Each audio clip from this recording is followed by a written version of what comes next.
I had a long career, over 20 years, in a leadership role, in an ownership position with a company called Skyhawk Sports Academy. And Skyhawks, the purpose of Skyhawks was teaching life skills through sports to children. And a little fun fact, we were based in Spokane and grew to be the largest sports camp company in the country. And during that time, over 2 million kids went through our program. So when I was there, I really developed a passion for building bridges between profits and nonprofits, between public and private entities, and I'm excited to bring that experience and insight to Innovia. But what I'm really excited about is introducing our next speaker, Erin McMurray.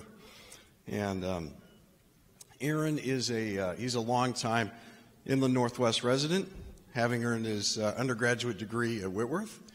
And then he went on and crushed it at Gonzaga, where he earned his PhD in leadership studies. And from nonprofits to private foundations to private universities and community foundations, Erin has over 20 years of unmatched experience in the world of philanthropy.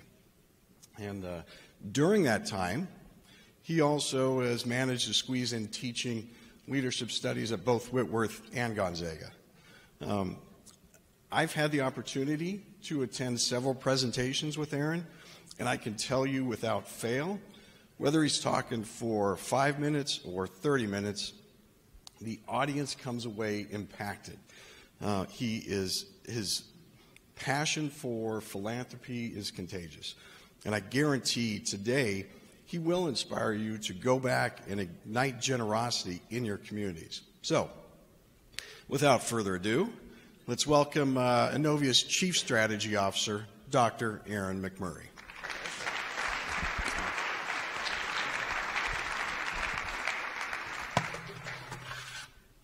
All right. Good morning, everyone. We are going to have a great day. We're going to have some fun together. My goal is to tell as many stories as I possibly can in the next 35 plus minutes. Because one of the things that I've learned in my career over many years is that nothing inspires us more than when we hear stories of what other people do when they are moved at the heart level to action to make a difference in their communities. It resonates with us, right? It's like it strikes a chord and moves us to action in new and different ways. And as I look around this room and think about the conversations we've been having the last 2 days, that's our hope, is that all of this is coming together in a really powerful way to move us to action. And as we move into the rest of this day, we've got time scheduled for each of us to gather with our leadership councils or other groups and really begin to brainstorm and dream together about what this could all look like. So I want to start by telling a quick story about this gentleman right here. Many of you may have heard the name William A. Crusetto. We knew him as Bill. And Bill returned from the Vietnam War, and he had grown up in Bellevue, and when he came back from Vietnam, he really felt like the big city life was not for him. He ended up out in Othello and bought a ranch and spent the next 35, 40 years of his life as a very successful rancher. He was never married, never had any kids, and loved the simple life of ranching. He loved nature. He loved living in a rural community. He was passionate about his rural community. And the interesting thing about Bill, many interesting things, one of them is that he lived in the shadow of his famous uncles. This man right here, Bill Crusetto, was the nephew of Dr. William Hutchinson and Fred Hutchinson. And so he lived in the shadow of these two famous uncles, one a professional baseball player, the other the founder of the Fred Hutch Cancer Research Center in Seattle. And little did his uncles know that their little nephew Billy was going to almost outdo them. Because what happened in Bill's life is he lived with so much simplicity, so much modesty. Our colleague P.J. Waters, who knew Bill really well, would go visit him in his home, and it was almost as if he lived in squalor. He was sort of this person who lived with such simplicity that no one realized he was amassing a fortune. At one point, his career took a pivot, and he embarked on a second career as a philanthropist. He'd never given money away. He had no idea how to give money away.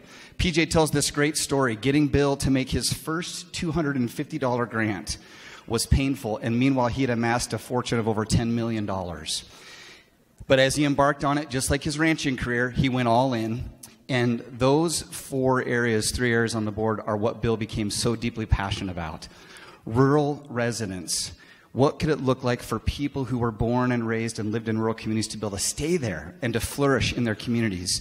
Bill was passionate about healthcare and the ability of people to be able to access high-quality healthcare. One of the things that Bill did in his estate plan, as he began to think about his legacy and generosity, was that he worked in partnership with Innovia and Washington State University to fund the first ever mobile health care unit. It's actually traveling around Eastern Washington, even as we speak, going into rural communities and providing access to high-quality preventative health care. Isn't that incredible? All because of the simplicity of this man. He was passionate about physicians being able to go into rural communities to do their residency. So he has funded, as a part of his funds at Innovia, a rural residency program, because we know from data that if medical students do their residencies in rural communities, they are statistically more likely to remain in those communities and practice medicine in those communities.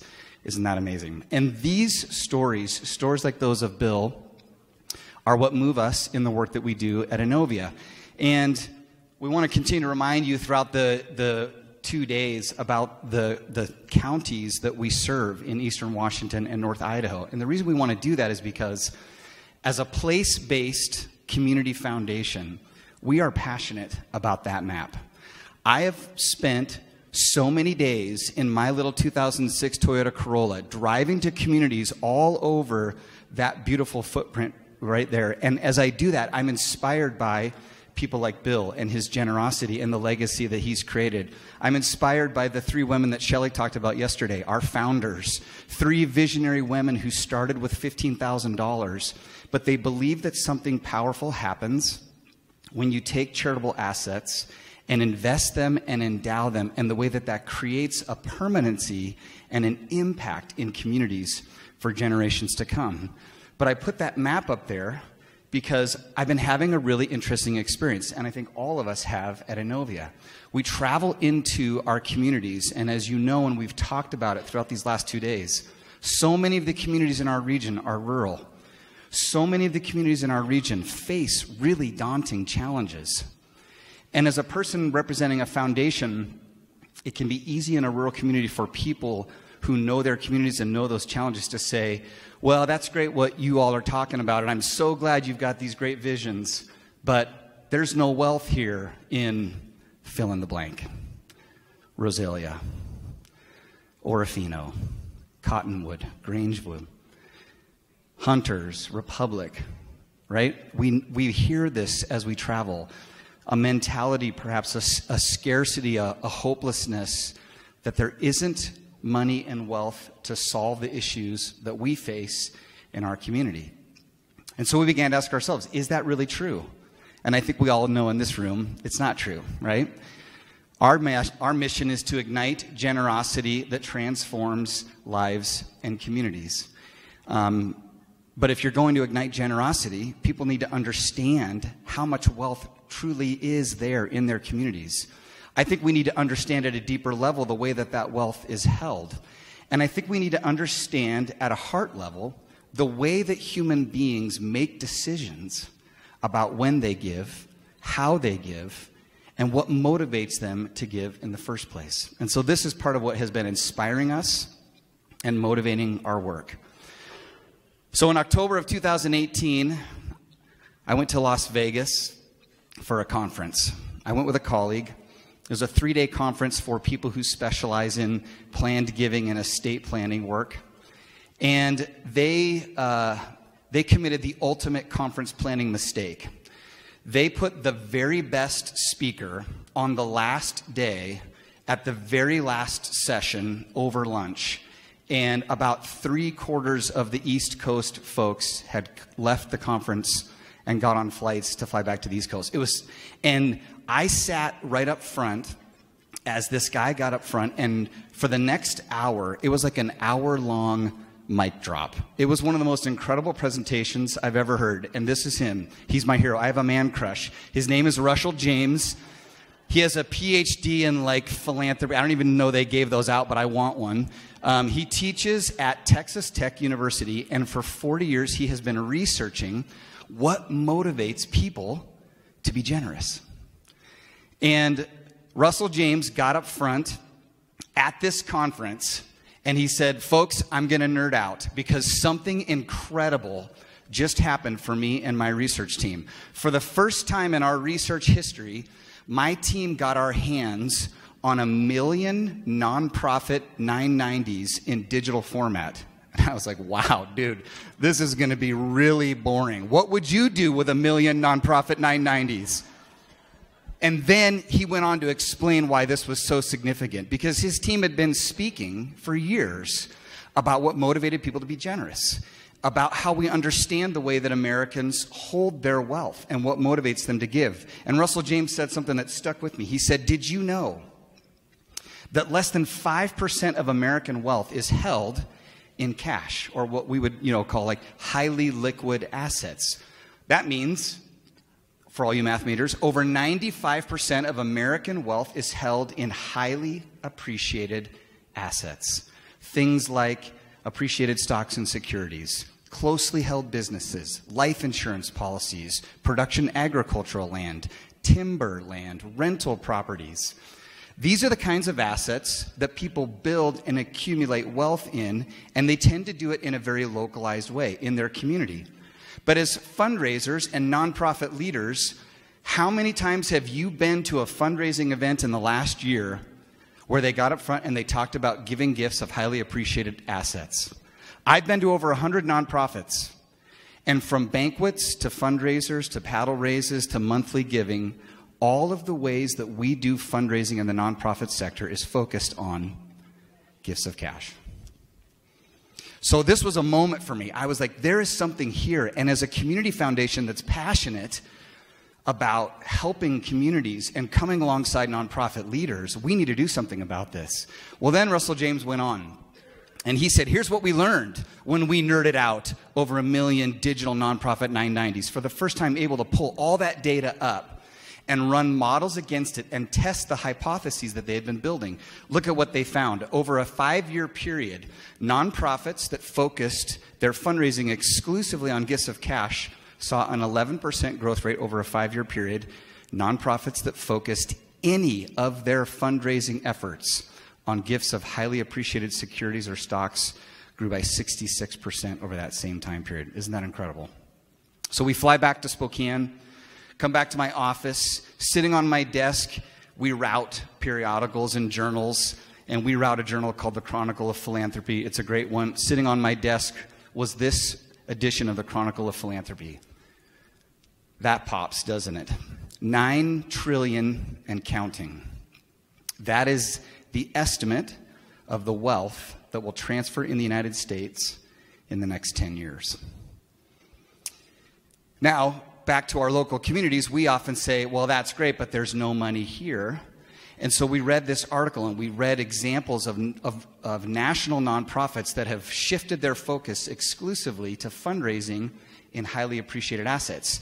And at the end of the article was this little footnote, and it referenced an organization called Locust Impact Investing that has developed a methodology in local communities for understanding the way that wealth is held and making predictions about how much wealth will transfer over a 10-year and a 50-year time period. So we called them, and we started working with Locust Impact Investing.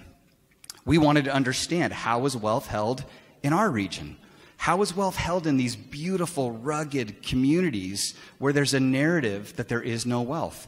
And what if we could actually understand how much of that wealth is going to transfer over the next 10 years. So we contacted Locust, and we learned something really interesting from them. Their co-founder made this statement to us: foundations can root wealth. And at first I was like, well, that's kind of a strange statement. What does that mean? And her point was that place-based community foundations like Innovia, because we specialize in the power of endowment and helping people turn complex assets into charitable assets, there's actually a way that you can root wealth that has been created in communities and keep it in those communities. Isn't that amazing? So we worked with Locust. We commissioned a study. We started in June of 2019. The first thing they told us to do was to recruit what's called a technical advisory committee. We recruited 16 experts from around our region. These were demographers, economists, local chamber leaders and economic development council leaders, estate planning professionals, CPAs and wealth planners. The kinds of people who think about this and understand what's happening in our region. And this local group was so invaluable to us because they helped, as we worked with Locust to do this study, to ground truth the data. They pushed back. They asked hard questions. They asked questions like, are you taking into consideration the fact that we have 6 incredible tribes in our region? Are you taking into consideration the fact that we've got majority of our population growth coming from baby boomers moving in? They asked really great questions, and they pushed back from tourism to timber to production ag to our tribes, helping us better understand the way that wealth is held and refining that model. Along the way, we learned that Locust had done this study. They've done it in over 50% of the counties across the United States, and they specialize in working with community foundations to do this data for local areas, and especially those communities and regions where there is a lot of rural wealth and rural opportunity along with rural challenges. And they tell great stories. And they help you address this unhelpful narrative. There's no wealth here in fill in the blank. So, what did we learn? We learned there's over $293 billion of net worth in our region today. Isn't that staggering? That, by the way, is the GDP of the nation of Chile. It's larger than the total assets and worldwide sales of AT&T and Disney right here in the 20 counties of eastern Washington and North Idaho. Here's what we learned that's even more interesting. Over the next 10 years, $42 billion of that net wealth is estimated to transfer generationally. Here's a few things that we know about this data point. Number one, we know that the majority of the people who currently hold that wealth and for whom it will transfer are the remaining members of the silent generation, my dad's generation, and the oldest of the baby boomers. Remember yesterday when Sam used the metaphor of the 2 humps of the camel? It's the folks that are towards the end of, the aging end of that baby boomer demographic. They hold a staggering amount of wealth. And the question here is not if that wealth will transfer, right? It's a matter of when. And we learned from phone calls and conversations and dialogue with community foundations and other groups around the United States that there is a risk here. And the risk is that in the absence of a group of people coming together with vision and passion for their region, what happens in most rural communities is that the vast majority of that wealth leaves those communities as it transfers generationally. And it's devastating. And the hope is that by telling stories of impact, inspiring and educating people, talking about this together as a community, that we can do what Deb Markley said. We can root that wealth. At Innovia, we're using the phrasing retain and reinvest because we believe it better captures the heart of what we hope to do. We hope to retain and reinvest that wealth in local communities for the benefit of local communities for generations to come. And one way we could think about that would be to think about community as an heir. Most people, when they think about transfer of wealth or their own estate plans or their legacy, they ask questions like, what's the appropriate amount that should go to my kids and my grandkids? How much do I want to go to my church? How much do I want to give to my alma mater? How much do I want to give to my favorite nonprofits? These are all great ways to think about estate planning and legacy and transfer of wealth. What if every person in our region added to that list their community as an heir? What if they considered even just 5% of that $42 billion? Well, here's what the impact would be. If just 5% of that transfer of wealth was designated for our local communities, over $2 billion could be invested in new endowments to positively impact our region and local communities for generations to come. And if invested in endowments like the kinds of endowments that Innovia specializes in, that 5%, that $2 billion, would generate over $100 million in annual grant making in just 5 years, every year, next year, 5 years, 10 years, 100 years, for generations to come.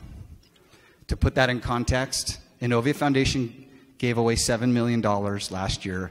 We've given away just over $80 million in our history. The possibility here is truly incredible and transformational. We've also, again, these are region-wide data points. We've developed county-by-county one-pagers that summarize every data point that you saw on those last 4 slides for your county. We've put them out on the tables if you're interested. Well, what about Ferry County? What about Clearwater County? What about Idaho County? What about Latah County? What about Stevens County? We've put together a one-pager for every county, and we would love to continue that conversation as we dream together about how we could maximize this opportunity and retain and reinvest as much of this wealth in our local communities. But here's one thing we know. It truly actually is not about the money. It's about a dream. It's about what we've been dreaming about the last 2 days together. Every conversation that we've had has had at the heartbeat of that conversation human beings who live in communities in our region. And our hope and dream for every one of those humans and every one of those communities, that they would be vibrant and sustainable where everyone can flourish. It's dreams like that and conversations like this that cause people to say, I want to be a part of that. And so it really isn't about the money. And Innovia Foundation is not going to launch a campaign to raise a dollar amount in transfer of wealth. What we intend to do rather is to develop relationships with leadership councils and volunteers and partners around the region and dream together. What could this look like in your community? What could it look like in this county and that county? And how could we partner together to retain and reinvest as much of this wealth as possible to benefit our communities? So here's a couple stories, because we know that this can be done. And it can happen in communities like ours. This is the Southwest Initiative Foundation. And they asked themselves a really important and fundamental question. And their question that they asked themselves was, what kind of foundation do we need to be to best serve our community? They serve a very rural agricultural region, and they had a crisis. And their crisis was this: farmland that was disappearing. Aging farmers wanting to retire, but whose assets were tied up in land, and they felt trapped. I'm the 5th generation. Who am I to cash in and sell this piece of land that's been in my family for 5 generations and in this community for 5 generations? But there is no 6th generation. And farmers, this is real, right? We know this living in our region. This is a very real phenomenon. So this foundation developed a program called Keep It Growing. And they developed a structure where production ag farmers could donate agricultural land into a legal entity called a Type 1 supporting organization that would hold that farm and keep it in operation. And every year after all of the expenses were paid, the net revenue from that piece of farm would be distributed out to that farmer's charitable organizations that he or she loved in perpetuity. How cool is that? Listen to the benefits. The landowners received a tax deduction for a charitable portion of the gift. They created a stable revenue source for themselves and for their families. The tenants continued renting land and keeping the wealth local. The county maintains the tax base and the property tax revenues, and the foundation retains ownership of the land, earns revenue from rent, and then, or the net profit from the ag production, and then all of that revenue goes back out in the form of grant making. We have an example in our own region. This is Henry Trade. He was a farmer in Fairfield. He faced a very similar dilemma. He loved his community. He loved the farm that had been in his family for generations. And the good news is, he loved his wife. And so, through some great planning, Henry took the farm that had been in his family and put it into a very similar type of a trust. He ensured that his wife would be able to stay in the house for the duration of her life. And then he added a provision in his estate plan as he transferred the farm into a charitable entity held at Innovia, he made this provision. You can't sell the farm for at least 20 years. You have to operate it. And so we did.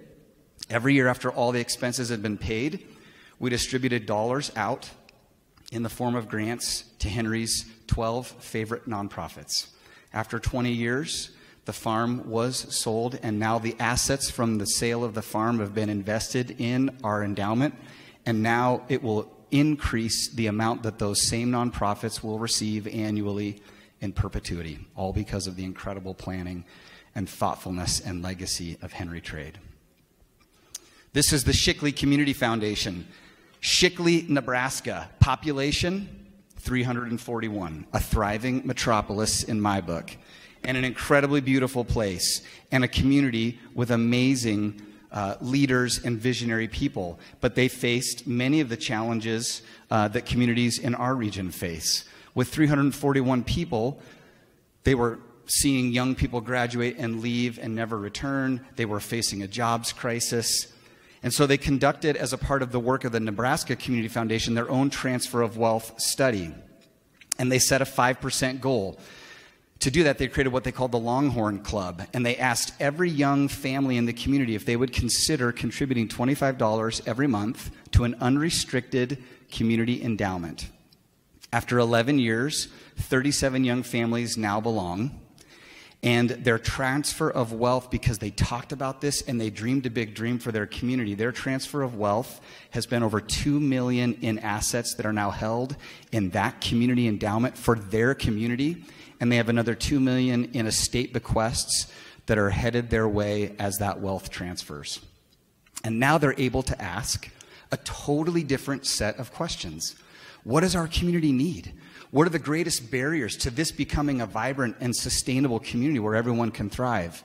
And as they asked those questions and gathered together with leaders in the community, they learned that access to affordable, high-quality child care that matched the working hours of parents in an agricultural community was one of the biggest barriers.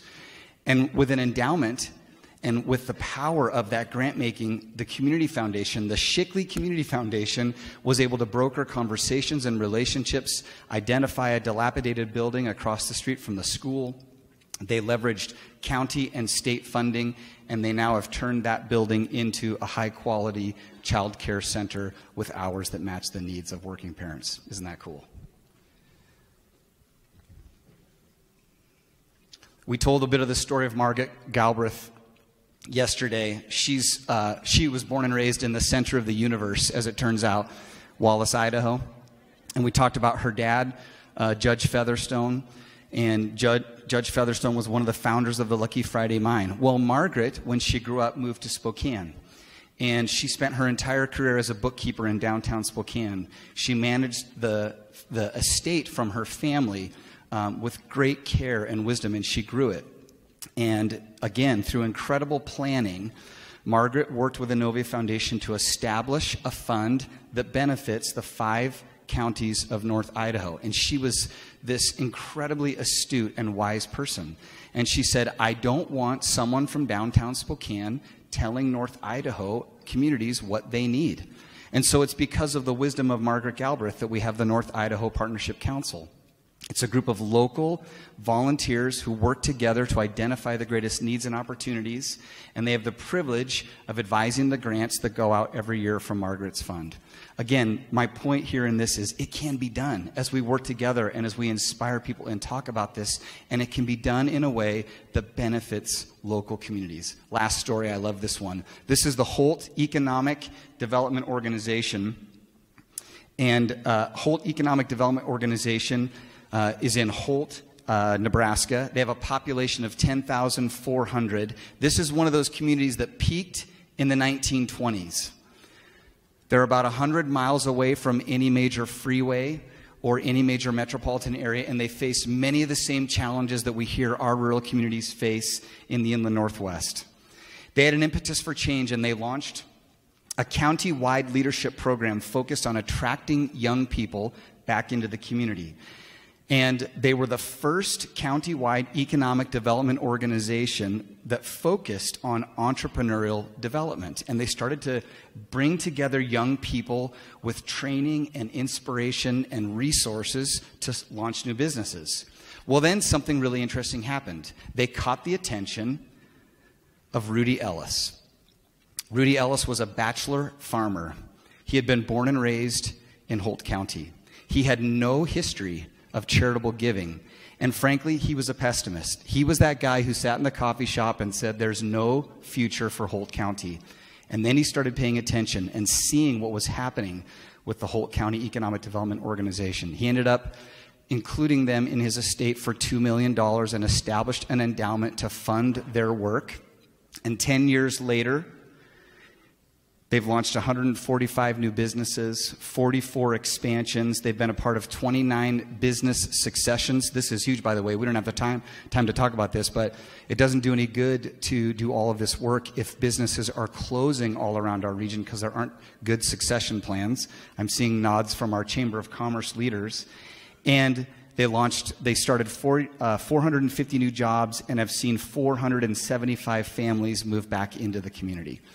It's just incredible, the opportunity and the power of what this can do in our communities. So for us at Innovia Foundation, our hope and spirit is to work together with all of you. How do we take advantage of this? What's the possibility for our communities? And what are some ways that we can work together? And the rest of our morning, we have time scheduled for you to meet with your Leadership Council colleagues and begin to dream and plan and work together on what this could all look like in your community. And here's 3 quick, simple ways that I might challenge us to work together. Number 1, how do we work together to raise awareness around this? I think these are ideas that resonate with people, but so few people understand the opportunity that's there. Would you help us? Would you help us identify community leaders, philanthropists, professional advisors who are CPAs or wealth advisors or attorneys in your communities, people who work with production agricultural landowners and farmers who may be facing a crisis, and the only answer that they know of is to sell that farm and watch the wealth leave their community. There's another way. If we could work together to identify these opportunities and inspire people with the possibility of retaining and reinvesting this wealth. A second way we can work together is to create a shared vision for community endowments.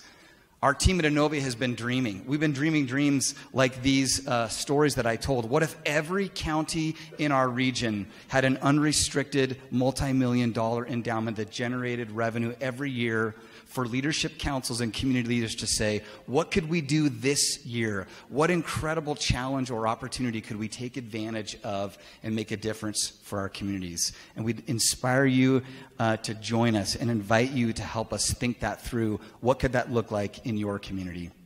And finally, help us dream big dreams and have big visions. If you look at those stories that I told, so many of them started with passionate, caring people who understood their communities, who were trusted voices and dreamed big dreams for their communities and the people who live there. And I'd like to remind us, and I loved what Mary said yesterday. Thank you so much, Mary, for that closing word, that 150 years from now, no living person on earth will still be alive, but a community endowment will still be operating and generating grant-making dollars back into those communities. Let's dream some big dreams about what the potential is for every community that we represent and serve here today. Thank you so much.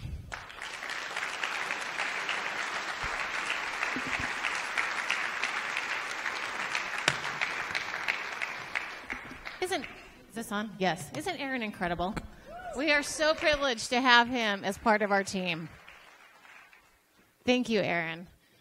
So normally we would go into our table discussions right here, but as Erin mentioned, we do have our concurrent sessions that are following this, and you will have an opportunity both in the Innovia at Work session and at your Leadership Council meetings to have this conversation. So rather than taking the time now to do that, we know that those conversations will happen. They're just going to happen a bit later. And so speaking of that, I wanted to make sure that you knew what the next hour looked like. We have a break coming up, and then we also our 10 o'clock is our concurrent session. So leadership councils 1 through 5, if you'll all look on the back of your program, you will be meeting in your individual leadership council meetings. Anyone else who is our community partner, one of our philanthropic partners, one of our other volunteers, so from our grants committees or scholarship committees that's not on a leadership council, or if you're in leadership council 6 through 10, you'll all be together in one concurrent session called Innovia at Work. And that group is meeting down at the bottom of the stairs in the Elizabethan room. So you'll all be together. Then we'll come back here for our lunch and our much talked about keynote speaker, Sam, as we talk about our new initiative that we'll be exploring for this region. And then after that, after Sam, in the afternoon, leadership councils 6 through 10 will meet individually. Again, your rooms are on the back. And then leadership councils 1 through 5 will meet together at the Innovia at Work session. And the rest of you, you can either plug yourself in again or you're free to leave.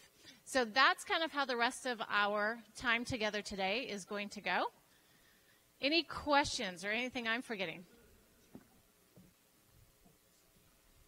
We also are encouraging you, if you need to check out of your hotel rooms, we're going to actually let you go for a break. You'll have about 20 minutes between now and the 10 o'clock session. You can check out now. We just encourage you not to miss our lunch speaker. When you get done with your concurrent sessions, we're going to have an early lunch, so we had an early breakfast. You're going to have, the buffet will open, I believe, at 11:15, and we'll be eating in here at 11:30, and we're going to get our program started. So with that, you have 20 minutes. Go check out your hotel room if you need to, and then find your way to your concurrent sessions that are on the back of the program. Thank you so much.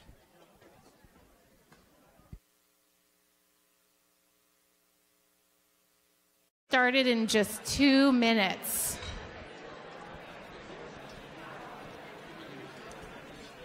Good afternoon. We have finally made it to the part of our program that I have actually been the most excited about. And I hate interrupting your table conversations because I love the energy in the room. But we'll give you more time to talk. To set the stage for our next speaker, I'm actually going to take a few minutes to talk to you about what is Say Yes to Education. You've heard me talk about this over the last day and a half. And Lauren, if you want to throw our slides up. And I want to just reaffirm before I start the statement I made yesterday, before I launch into what it is. It is our vision that this initiative that we are exploring, and we will be talking with you today, will be for our entire 20-county region. And so when Sam comes up to speak, he's going to talk to you about the transformation that occurred in Buffalo. And that is a one community, one city initiative. And we're looking at this region. So what is Say Yes to Education? What if an entire community came together to ensure that every one of its children had the opportunity and the support to go to college and succeed in that effort? That is the bold promise of Say Yes to Education. And it is a bold promise. Say Yes to Education is, on one hand, it is a scholarship program. And you've heard about Promise Scholarship programs. So on one hand, it is a scholarship program that will ensure that every single child in our 20-county communities has the opportunity to go to college. That's a big, hairy, audacious goal, right? But if you look at the data, Promise Scholarship programs haven't worked. So when you look across the country, simply providing a scholarship for a student to go to college does not work. It hasn't moved the needle. But then when you take a look at Say Yes to Education, which, by the way, has been around for almost 30 years, they've moved the needle. Say Yes to Education was actually started by a gentleman named George Weiss back in 1987 when he promised 112 sixth graders that if they graduated from high school, that he would pay for them to go to college. But he didn't just leave it at that. He didn't just promise them that. He ensured that every single one of those students actually graduated and went on to college. And then he did it again, and then he did it again, and again, and again, and again. Several cohorts. And then finally, they said, we can't do a cohort of 100 kids or 700 kids or 200 kids.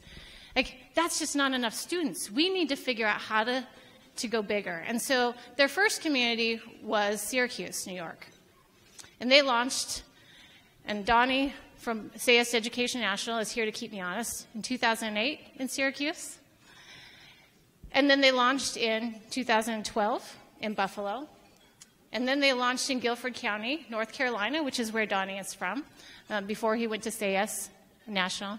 And then this past year, they launched in Cleveland. And as you look at the history of Say Yes to Education, what has made them successful and different from every Promise Scholarship program out there, it's the fact that it's not just a scholarship.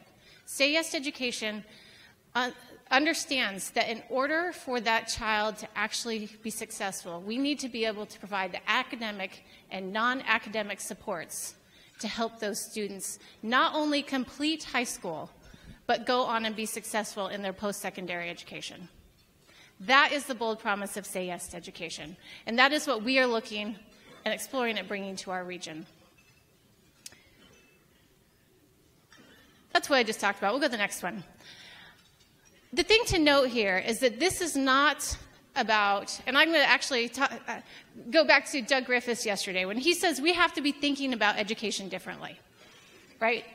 His point was that education won't be around in 20 years. His point was that how it looks today, we need to be thinking about differently. That we can't continue to teach our children the same way we've been teaching them over the last 100 years. That we need to be thinking differently about education because of the change that we are going to be seeing taking place in our world. And so, so this is not an initiative that is of the education system.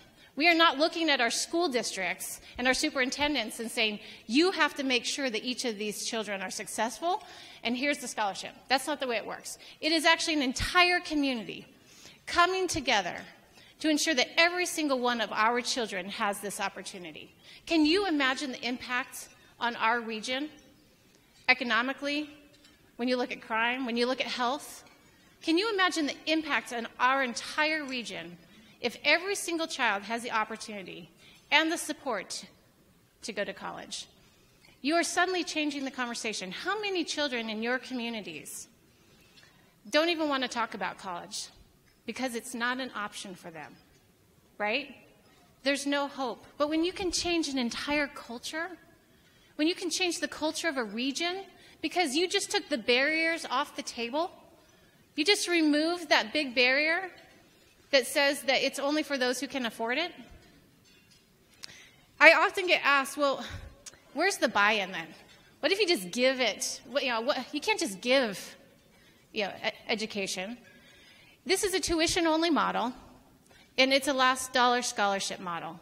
So we're not going to compete with the other scholarships out there. We're actually going to work in partnership with the other scholarships out there. And we've met with many of our partners across the state. This is Idaho and Washington. But we've worked with many partners across the state to ensure that we are not working in competition with those scholarships, but actually in partnership. Because it's a last dollar model, and it's building upon each other, and it's tuition only. Because one of the lessons learned over the last 30 years was that there needs to be buy-in. And so if the families actually can help provide, that's the support for books, room and board, and there are finances available for those students that can't afford that, there is greater buy-in and greater completion rates. I'm not going to dive into the technical pieces of this because we could really get into the weeds on what this looks like. Instead, what I want to do is actually turn it over to Sam, who's going to talk to us about the transformational impact that Say Yes to Education had on his community. And I'm going to bring Sam up here, and I'm going to fully admit that I have no bio for you in front of me, because somehow that got left somewhere. So I'm going to tell you what I do know about Sam, because I had this great opportunity to have dinner with him the other night.